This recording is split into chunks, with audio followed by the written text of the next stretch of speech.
नमस्कार, Rajans career private limited के official YouTube channel में आपका स्वागत है। आज हम लोग ऑटोमोबाइल के बारे से बात करेंगे। ऑटोमोबाइल के अंतर्गत मतलब कि जितना भी आपका डीजल इंजन या फिर डीजल मैकेनिक्स वाले जो पढ़ते हैं और रेफ्रिजरेशन वाले भी पढ़ते हैं, ऑटोमोबाइल कुछ परसेंट यहाँ पर सब मतलब कि सारे से क्वेश्चंस पूछे जाते हैं। तो ये मोस्टली जो होता है ये डीजल मैकेनिक या फिर डीजल जो ऑटोमोबाइल ड्राइवर के लिए होता है उसके लिए ये क्वेश्चंस हैं। रेलवे में या फिर अदर वैकेंसीज जहाँ भी आप PSU देख लो वहाँ से बहुत सारे क्वेश्चंस पूछे जाते हैं। तो ऑटोमोबाइल के कुछ सिलेक्टेड क्वेश्चंस जो कि पेपर में आपको रिपीटिवली बार बार पूछा जाता है उसको मैं लेके आया हूँ और ये वीडियो आपको अच्छा लगेगा। चलिए, आपके पेपर के लिए बहुत इंपॉर्टेंट है। तो आज हम लोग स्टार्ट करते हैं ऑटोमोबाइल के कुछ क्वेश्चंस इंपॉर्टेंट। फर्स्ट क्वेश्चन है, डीजल इंजन में ज्वलन उत्पन्न किया जाता है। डीजल इंजन जो होता है वो क्या होता है, SI इंजन होता है कि CI इंजन होता है, इसको भी आपको याद रखना है। तो डीजल इंजन जानने से पहले आपको याद रखना है कि SI इंजन क्या होता है। SI इंजन मतलब होता है स्पार्क इग्निशन कहलाता है, ठीक है, स्पार्क इग्निशन कहलाता है। और CI मतलब होता है कंप्रेस्ड इग्निशन, मतलब कि जिसको हम लोग प्रेशर के द्वारा क्या करते हैं, कंप्रेस्ड करके इग्नाइट करते हैं।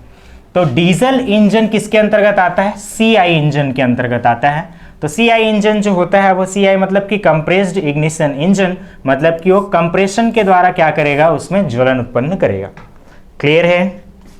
कुछ चीजें और याद रखना, स्पार्क इग्निशन में हम लोग स्पार्क प्लग का उपयोग करते हैं और सक्शन के दौरान यहाँ पर एयर और फ्यूल दोनों को मिश्रण को भेजते हैं इंजन में। बट कंप्रेस्ड इग्निशन इंजन में केवल और केवल किसका उपयोग किया जाता है, सक्शन स्ट्रोक के दौरान एयर का उपयोग किया जाता है और इसी को ही कंप्रेस्ड करके इग्नाइट किया जाता है। क्लियर है। नेक्स्ट है, निम्न में इंजेक्टर का उपयोग होता है। इंजेक्टर याद रखना, इंजेक्टर क्या है, इंजेक्टर एक ऐसा उपकरण है या ऐसा डिवाइस है जिसके द्वारा हम लोग क्या करते हैं, लिक्विड फॉर्म को हम लोग क्या करते हैं, गैस की फॉर्म में कन्वर्ट करते हैं। गैस या फिर उसको बोल सकते हैं हम लोग छोटे छोटे कणों में विभाजित करने का काम करता है। तो इंजेक्टर का जो उपयोग होता है उसको हम लोग जनरली कहां पे करते हैं, डीजल इंजन पर किया जाता है। याद रखना, पेट्रोल इंजन पर किसका उपयोग किया जाएगा, कार्बोरेटर का उपयोग किया जाता है। ये भी इंपॉर्टेंट है। कार्बोरेटर का उपयोग कहां पर किया जाएगा, तो पेट्रोल इंजन में कार्बोरेटर का उपयोग करते हैं, जबकि डीजल इंजन में हम लोग किसका उपयोग करेंगे, इंजेक्टर का। इंजेक्टर के द्वारा केवल और केवल फ्यूल की एंट्री दी जाती है, जबकि कार्बोरेटर का उपयोग हम लोग किसके लिए करते हैं, एयर प्लस फ्यूल के मिश्रण के लिए इसको किया जाता है। क्लियर है। इन दोनों में डिफरेंस भी याद रखना, ये क्वेश्चन में बहुत बार पूछा जा चुका है। नेक्स्ट क्वेश्चन है, हीट इंजन का मूल रूप से प्रयोग होता है। हीट इंजन होता क्या है, पहले तो ये चीज जान लीजिए। आपके जितने भी बाइक मोटरसाइकिल आते हैं जो अभी पेट्रोल से चल रहे हैं वो सारी चीज क्या होते हैं, हीट इंजन होते हैं। और हीट इंजन जो होता है वो क्या करेगा, हीट एनर्जी को किस में कन्वर्ट करेगा, मैकेनिकल एनर्जी में या फिर वर्क एनर्जी में कन्वर्ट करने का काम करेगा। मैकेनिकल एनर्जी दैट्स कॉल्ड, आप जितने भी उससे वर्क ले रहे हो वो सारे वर्क एनर्जी में आ जाएंगे। तो इसका मेन काम क्या है, उष्मीय ऊर्जा को यांत्रिक ऊर्जा में बदलने के लिए हम लोग किसका उपयोग करते हैं, हीट इंजन का उपयोग करते हैं। That's called right answer. Next है, क्रैंक शाफ्ट व कैम शाफ्ट की गति का अनुपात। तो आपको पता होगा क्रैंक शाफ्ट जो होता है वो डायरेक्टली किससे कनेक्टेड होता है, पिस्टन के साथ कनेक्टेड होता है, ये कहलाता है क्रैंक शाफ्ट। अब क्रैंक शाफ्ट पर एक यूज किया जाता है छोटा सा व्हील जिसको बोला जाता है कैम शाफ्ट। और कैम शाफ्ट का प्रोफाइल कुछ इस प्रकार से बनाया जाता है ताकि वो पूरी क्या की जा सके, उसको वाल्व को ऊपर नीचे क्या करे, ओपन या फिर क्लोज करे। तो कैम शाफ्ट का मेन काम क्या होता है, फ्यूल को बंद चालू करना, वाल्व को ओपन क्लोज करना और फ्यूल को ट्रांसमिट करना कहाँ तक, ऑयल को ट्रांसमिट करने के लिए भी हम लोग इसका उपयोग करते हैं। तो कैम शाफ्ट जो होता है आपको पता होगा कि 4 स्ट्रोक इंजन में कैम शाफ्ट का रिवॉल्यूशन क्या होना चाहिए कि जब पिस्टन 4 बार मूव करता है तो आपका क्रैंक शाफ्ट 2 रिवॉल्यूशन करता है। तो 2 बार जब रिवॉल्व करेगा तो जस्ट अपोजिट इसका हो जाता है, तो ये क्या हो जाएगा 2 2:1 हो जाता है। इसको आपको याद रखना है। क्रैंक शाफ्ट कितना गति करेगा? 2 राउंड। तो कैम शाफ्ट कितना गति का? 1 राउंड करेगा। इस चीज को आपको याद रखना है, क्योंकि 2 राउंड में एक साइकिल को कंप्लीट करता है, तो इसलिए 2:1 हो जाता है। नेक्स्ट है कैम शाफ्ट का कार्य। कैम शाफ्ट का कार्य क्या होता है? इंजन वाल्व को चलाना। वाल्व मतलब कि जो सक्शन वाल्व होता है, एग्जॉस्ट वाल्व होता है। सक्शन वाल्व से क्या दिया जाता है? हम लोग चार्ज को अंदर भेजते हैं सिलेंडर के अंदर। डिस्चार्ज वाल्व के थ्रू हम लोग क्या करते हैं? जले हुए गैस को एटमॉस्फेयर पे रिलीज करने का काम करता है। दूसरा होता है ऑयल पंप को चलाना। ऑयल की सप्लाई को प्रॉपर इंजन तक बनाए रखने के लिए ऑयल पंप को चलाता है, ये भी राइट आंसर है। फ्यूल पंप को चलाना, फ्यूल की डिस्ट्रीब्यूशन के लिए भी हम लोग किसका उपयोग करते हैं? कैम शाफ्ट का उपयोग किया जाता है। मतलब कि इन सभी वर्क के लिए हम लोग किसका उपयोग करते हैं? कैम शाफ्ट का उपयोग करते हैं, इसीलिए उपरोक्त सभी इसका राइट आंसर होगा। नेक्स्ट क्वेश्चन है, पिस्टन के टीडीसी पर पहुंचने के बाद पिस्टन के ऊपर बचे स्थान का आयतन को कहते हैं। तो इसको समझने के लिए आप थोड़ा सा एक डायग्राम पे ध्यान दीजिए। ये मान के चलो कि पिस्टन है, पिस्टन सिलेंडर के अंदर रहेगा, है ना। अगर ये सिलेंडर की दीवार है तो यहां पर एक पिस्टन बना देते हैं। अब ये पिस्टन जब टीडीसी से बीडीसी की ओर पूर्णतः मूव कर जाएगा इस पोजीशन पे, तो याद रखना ये सिलेंडर का हेड होता है। एक भाग क्या रहेगा? सिलेंडर हेड होगा, ये सिलेंडर हेड, और ये क्या कहलाएगा? सिलेंडर, और ये क्या कहते हैं? पिस्टन, और ये crank shaft.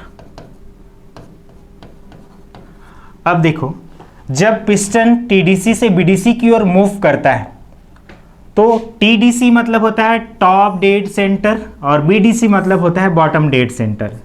BDC and TDC, top dead centre and bottom dead centre.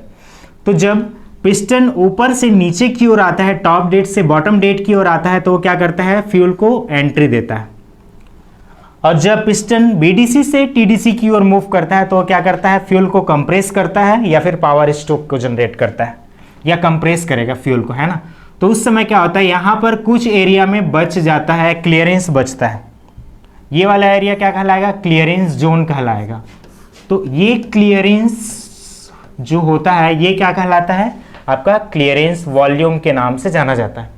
ठीक है, स्वेप्ट वॉल्यूम और क्लियरेंस वॉल्यूम ये दोनों अलग अलग होते हैं। तो स्वेप्ट वॉल्यूम और क्लियरेंस वॉल्यूम इन दोनों को आपको जानना है। क्लियरेंस वॉल्यूम क्या होगा? पिस्टन पर ऊपरी स्थान पर बची हुई एरिया पर जो रहेगा, जितना भी अमाउंट ऑफ फ्यूल रहेगा वो क्या कहलाएगा? क्लियरेंस वॉल्यूम कहलाएगा। स्वेप्ट वॉल्यूम क्या कहलाएगा?